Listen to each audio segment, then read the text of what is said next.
Welcome to another deep dive. Today we're going way back, back to ancient Israel. We're going to be looking at the reigns of Kings David, Solomon, Rehoboam, Jeroboam, and a few others as well. Looking at those kings, yeah. Yeah, so we have excerpts from the first book of Kings. I think it's going to be pretty interesting to see what we find. Yeah, it's a really fascinating period. A lot of drama, a lot of shifting power dynamics, divine promises. It's yeah, it's gonna be a wild ride. Okay, so the book opens, and King David's nearing the end of his life.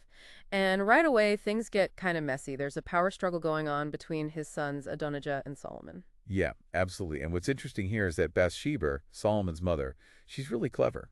She plays a key role by reminding David of a promise he made, an oath to make Solomon king. And that promise was made way back years earlier. It's a smart move by her to make sure Solomon's claim to the throne isn't just forgotten. Wow, so she was thinking ahead. But Adonijah, he doesn't just give up, does he? He does not know. He throws this huge party, this lavish celebration. Yeah, the sources mention a party. Yeah, inviting everybody except Solomon. Oh, wow. It's a pretty blatant power grab trying to get as many people on his side and solidify his claim to the throne. Seems like a bold move, considering David was still alive.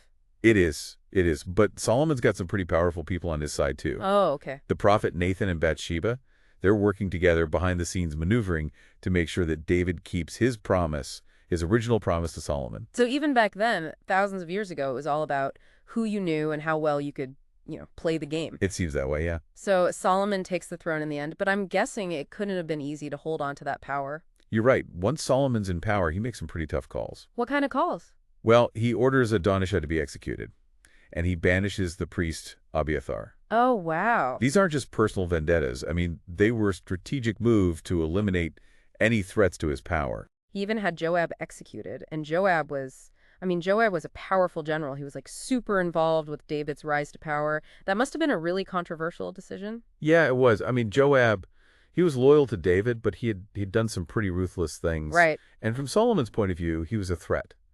Joab was someone who could potentially challenge his rule. He was sending a message. It sounds like, he was in charge and wasn't afraid to use force to keep things stable. It makes you think, do you think he felt bad about it at all, or was it just about survival for him? That's a question that historians still debate. Yeah. But one thing's for sure. Solomon, he wanted to secure his reign. He wanted to build a strong foundation, even if it meant making some enemies along the way. Yeah, it's a reminder that power always comes at a cost. So we have Solomon, the new king. He's had to make some tough choices, some really tough choices right from the start. But he's also known for being incredibly wise. What are some of the best examples of that? The story that really highlights his wisdom is the one with the two mothers. They both claim the same baby. Oh, I heard of this. It's a classic he said, she said situation. And Solomon's got to figure out the truth. I think he said to cut the baby in half, right? He did. He proposed cutting the baby in half. Yeah, it's pretty shocking. But there had to be a reason behind it, right? Right. It was brilliant, really, a psychological tactic. The real mother, she was horrified by the idea of her child being harmed. And she immediately, she gives up her claim. Wow. So through this crazy proposal, he could figure out who the real mother was. So he turned what seemed like an impossible situation, he turned it into a way to show his wisdom. Exactly. I bet people were talking about that one for years. Oh, yeah, this really solidified his reputation for wisdom. And not just within Israel, his fame spread way beyond. So he was kind of a celebrity? In a way, yeah. People came from all over just to hear him speak, to get his advice. Speaking of expanding his reach, Solomon also did a ton of building, some pretty ambitious projects. What were some of the biggest things he built?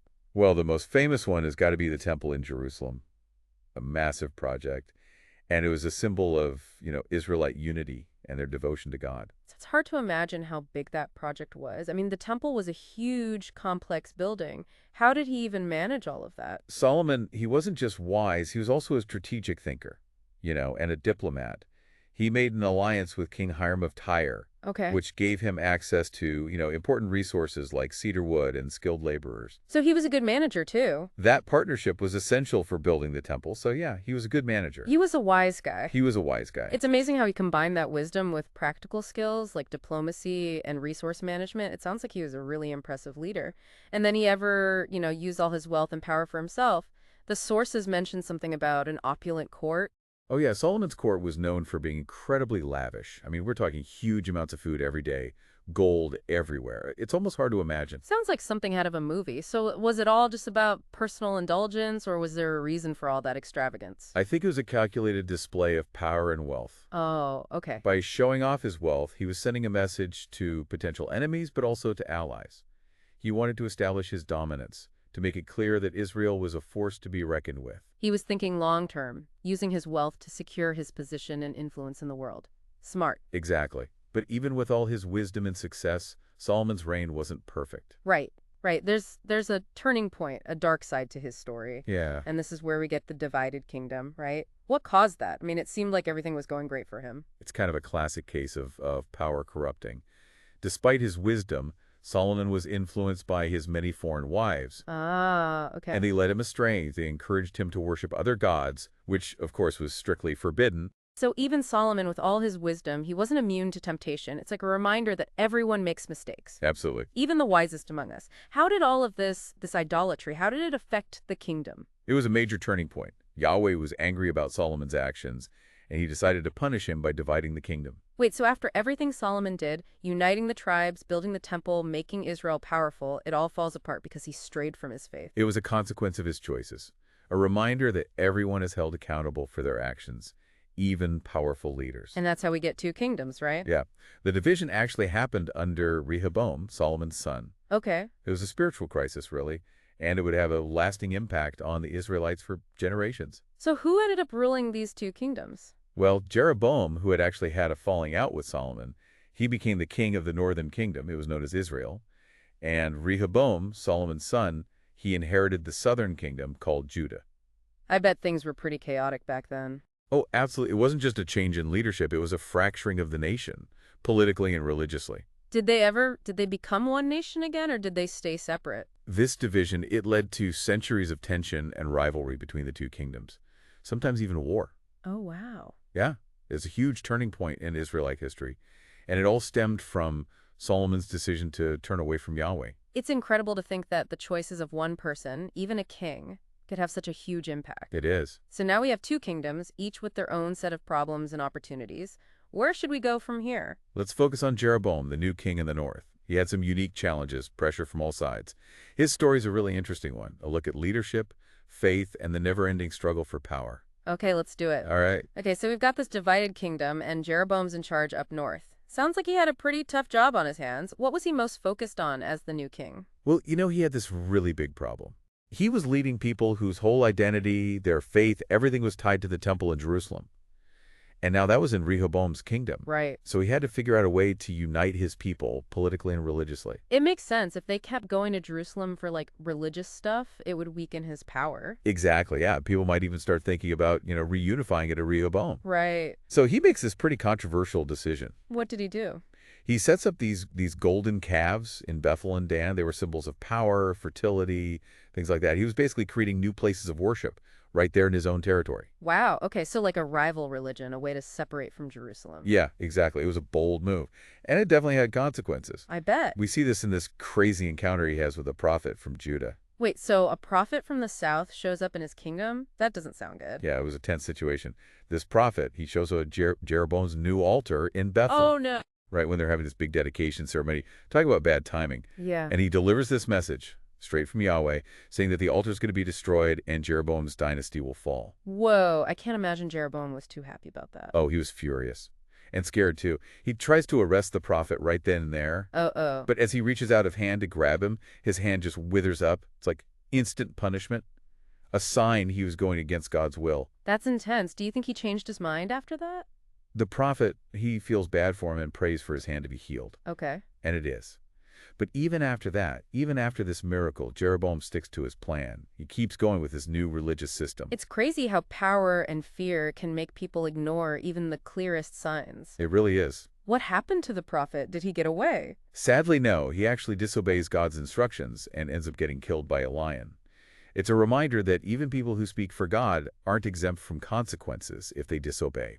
Wow, yeah, that's a heavy thought. It seems like there's this constant theme of disobedience and the consequences that come with it, even for people who are close to God. So what happens next in the story? Do we keep following Jeroboam? No, the Book of Kings actually goes on to tell us about a bunch of different kings in both Israel and Judah. Oh, okay. Some of them stayed faithful to Yahweh, others went off and worshipped idols. Right. Each one had their own struggles and victories. So it's like this big tapestry of stories with faith and power and all the ways humans mess up kind of woven in. Who's next in this tapestry? Who's a character that really stands out? Well, a little further down the line we come to Ahab. Ahab. Yeah, he's considered one of the most wicked kings of Israel. His reign is a total contrast to the good kings who came before him. Oh yeah, Ahab. He was married to Jezebel, right? Yep, that's the one. She was a Phoenician princess. She was known for being strong-willed and totally devoted to Baal. Yeah, I've heard of her. Not exactly known for being a nice person. No, not really. And she had a huge influence over Ahab, leading him further and further away from Yahweh. That sounds like a recipe for disaster. What kind of trouble did they cause? Their reign is full of these dramatic confrontations, especially with the prophet Elijah. Elijah. He becomes this key figure, challenging their wickedness and calling them back to Yahweh. Elijah, he's famous for like some epic showdowns. Didn't he call down fire from heaven or something? Yeah, you're thinking of the confrontation on Mount Carmel. It was a major turning point in Ahab's reign, and it really showed how powerful Yahweh was. Okay, tell me about it. What happened? Okay, so there's this terrible drought in Israel. Elijah says it's all because of Ahab and Jezebel turning away from God. Okay. So he challenges Ahab to gather all the prophets of Baal and all the people on Mount Carmel for this big showdown. It's like a spiritual duel, Yahweh versus Baal, with the fate of the whole nation hanging in the balance. Exactly. Both sides set up their altars. The prophets of Baal, they try everything to get their God to send fire. They're dancing, chanting, they even cut themselves. Oh, wow. But nothing happens. I can only imagine how tense everyone was. All these prophets, so desperate to prove their God was real. So what did Elijah do? He's watching all this, and he just starts mocking them, pointing out how pointless it is to worship a false god. That's bold. It was.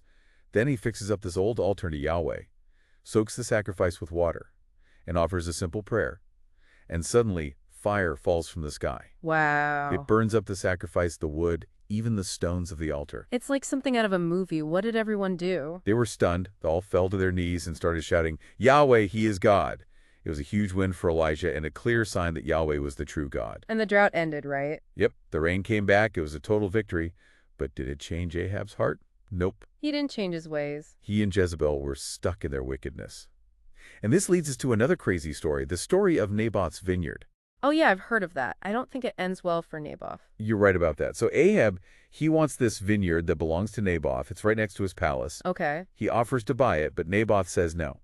He sees the land as part of his family's inheritance, something he can't sell, even to the king. Good for him, standing up to the king like that, but I'm worried about what Ahab will do. Well, Ahab gets all sulky about it. Yeah. And Jezebel, she sees her chance. She comes up with this awful plan, using fake witnesses to accuse Naboth of blasphemy against God and the king. She's using the law to get rid of him. What happened to Naboth? They put him on trouble based on those lies and stone him to death. That's terrible. It's a horrible act of injustice, Ahab and Jezebel at their worst. So Ahab got his vineyard, but at a terrible cost. What happens because of this? Do they get away with it? No. Elijah shows up again. Here we go. This time to pronounce God's judgment. He says Ahab, Jezebel, their whole family, they're all going to suffer a horrible fate. What does he say? He says dogs will lick Ahab's blood and dogs will eat Jezebel.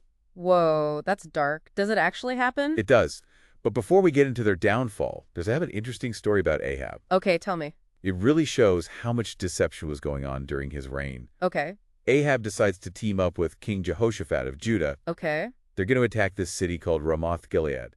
It was held by the Arameans. Okay. But before they go to war, they consult like 400 prophets. 400? Yep. And every single one of them says they'll win a huge victory.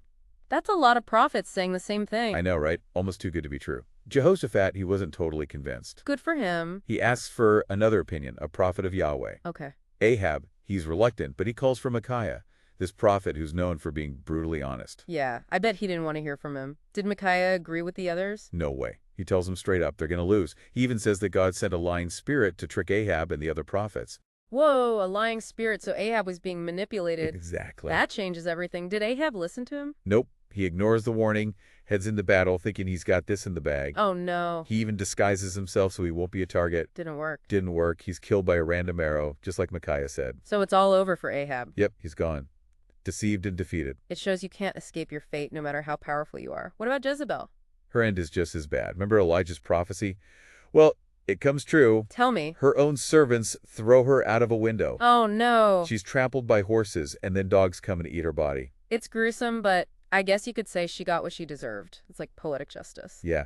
With Ahab and Jezebel gone, it's like this dark chapter in Israel's history finally closes. Right. But their story is a powerful reminder that doing wrong has consequences, and that prophecy has a way of coming true. It's crazy how much impact their choices had, even generations later. It affected both Israel and Judah. Yeah, for sure.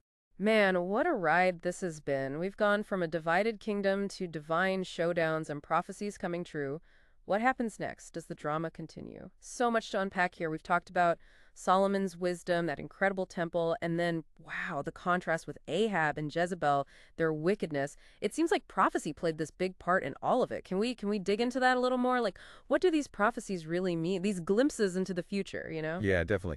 Prophecy in Kings, it's not just about predicting what's going to happen. It's like a commentary, on how the kings are acting and the spiritual state of the whole nation. Right. It reminds us that there's this divine element to it all, something bigger going on. Yeah, it's like there's a higher power that's keeping an eye on everything, holding leaders accountable, guiding how history plays out. Exactly. And we see these prophets, Nathan, Ahijah, Elijah, they step up and deliver God's message, even when it means confronting these powerful kings. Right, like David, even Ahab. They didn't back down, even when it was dangerous. Exactly. They're speaking truth to power.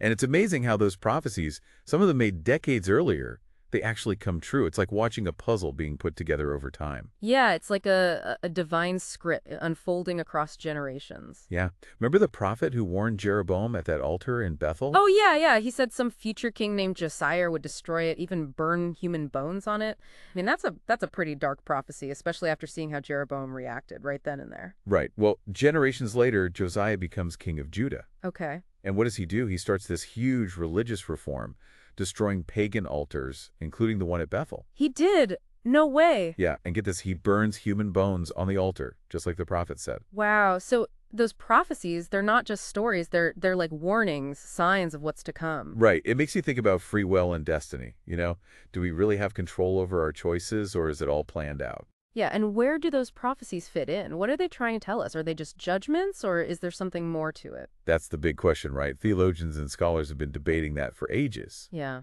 Maybe it's God's way of stepping in, guiding, and correcting his people. Or maybe it's a way for him to communicate, to show his will, his plan. It's tough to grasp, you know? But one thing's for sure, those prophecies make these stories even more complex. For sure, it shows us that there's more going on than just politics and power grabs. Right, there's this whole spiritual side to it, this battle between doing right and doing wrong, between good and evil. And you know what? Those themes, they're still relevant today. Look around. We still see leaders struggling with power, people wrestling with their faith, nations facing the consequences of their actions. Yeah, that's true. The Book of Kings, it's full of timeless lessons about leadership, about faith, about what it means to be human. Exactly. Makes you look at your own life, your own choices. Think about what kind of legacy you're leaving behind. Yeah, no kidding. This whole deep dive has been a whirlwind. It has. Like moments of awe and wonder, then bam, tragedy and despair.